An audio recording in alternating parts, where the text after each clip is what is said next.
we're out here. This is the field where the magic happens. Benning Bites with Damon Benning.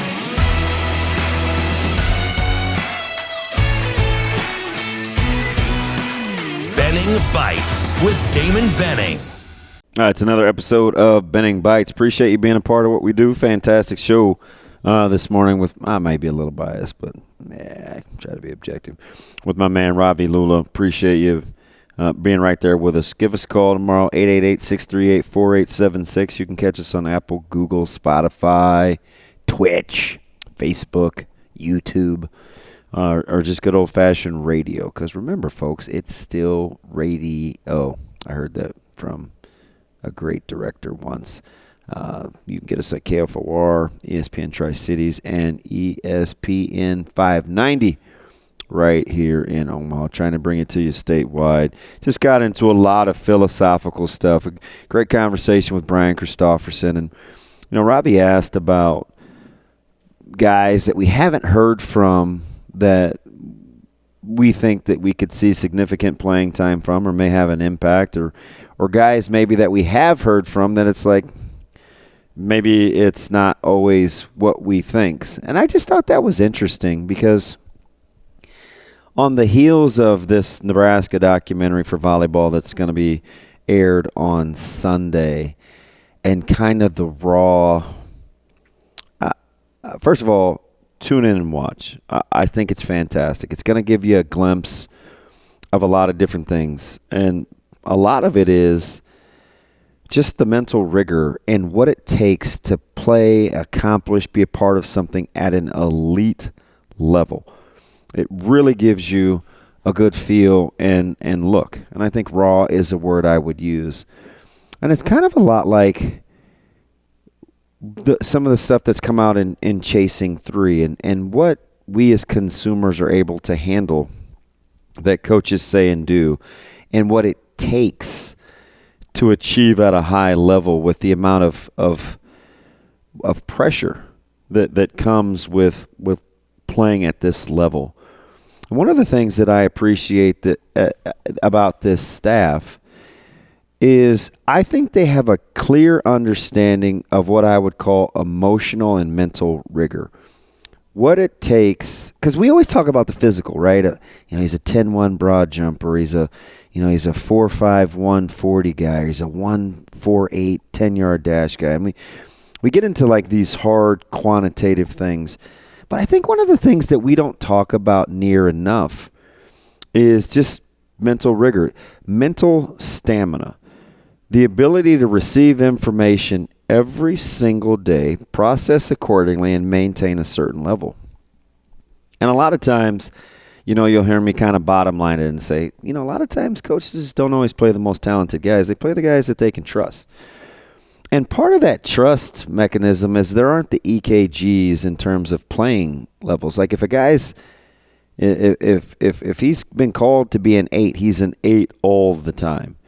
Or the consistency and the ability to just show up every single day. Don't undersell that, because I think it's a lot tougher than we think. And the funny thing is I think we expected of 18 to 22-year-olds a lot more than we expected of ourselves on the day-to-day. Show up every day, do things at a certain level, process information, wash, rinse, repeat. Wash, rinse, repeat. And I think a lot of times that has to do with how guys are able to garner playing time. Sometimes you may hear guys brought up in press conferences because they need a shot in the arm and they need to be encouraged. Or sometimes you hear guys brought up in press conferences because they want to say attaboys. Or sometimes guys are brought up in press conferences because, hey, we see you, right? What do you do with what's next? And I thought it was interesting, and kind of where I'm going with this is Ravi talked about kind of what that looks like on the day-to-day. And I got into, some days you're going to see yourself on film, and they may go through 50 plays of film. And if you're a second-level guy, and this is on the heels of Coach Rule saying sometimes, the twos, still think like they're twos. We need you to think like you're one. Well, what is he really saying? Right? It's not always about physical ability. A lot of times it's, can you handle the emotional and mental rigor when you're up? Right? If there's 50 plays in a film room, you may, and you're not a top unit guy, you may only see yourself 4 times on film, right? And then you'll go to practice and it's like, okay, well, yesterday I wasn't really on film. The day before I wasn't really on film. And then all of a sudden you're up and it's like, ooh, am I emotionally ready to be called upon? Like, where has my consistency been? Or conversely, it could be, hey, ooh, I got a chance. I'm moving up from the 3s to 2s or 2s to 1s, or I've gone from, tight end to wide out, and I'm the 6th, like I'm this. And then it's like, wait a minute, 50 plays. You guys are watching me 31 times now? Ooh, can I handle that?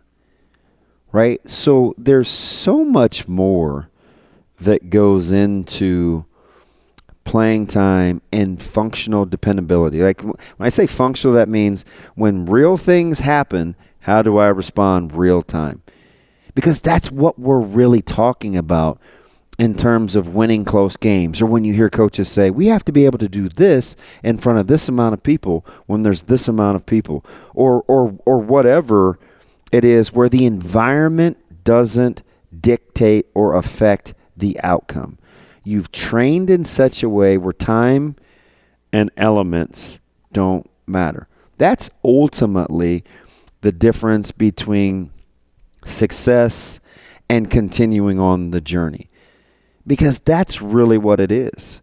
It is physical and mental stamina. How long can I do the same things repetitively at the set level standard without wavering? That's really what you're after. And the emotional part of that is imperative. It's not only where am I and what am I doing, it's what's next in terms of my level of evolution. I'm in the dog days of camp. We're getting ready to start UTEP prep. I don't feel great. I'm about 70% of what I felt physically from when camp first started. Okay, well, what's your 70%?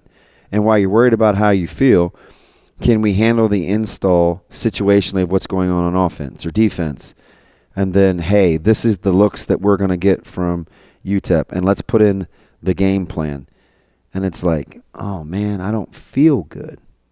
Okay, that's a physical thing. Where can I get myself to mentally? I can still process information. Can I think when I'm tired? Can I think when I feel like I'm being pressed or squeezed? What's going to come out of me? I talk about it all the time. I just remind folks that a lot of the preparation that comes from execution in critical times comes from our mind and not our bodies. Our minds can hang in there a lot longer than we can physically. So exercise that muscle too. It's another episode of Benning Bites.